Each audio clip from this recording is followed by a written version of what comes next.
सांगली येथील सेतू कार्यालयातील राजू पाटील, संजू पाटील कर्मचाऱ्यांची मुजोरी. सतत तोंडात मावा, थुंकायला मिनिटाला बाहेर जाणे.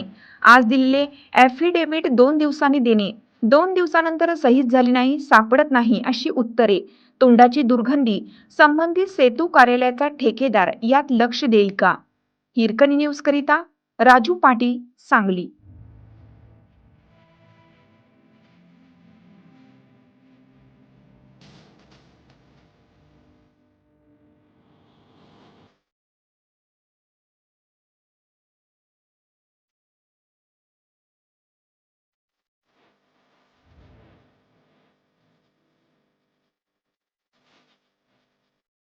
चालू घडामोडींचे अपडेट्स जाणून घेण्यासाठी आपल्या हिरकणी न्यूज चॅनलला सबस्क्राईब जरूर करा. लाईक करा, कमेंट करा आणि शेअर करा. बेल आयकॉनवर प्रेस करा आणि नोटिफिकेशन्स मिळवा.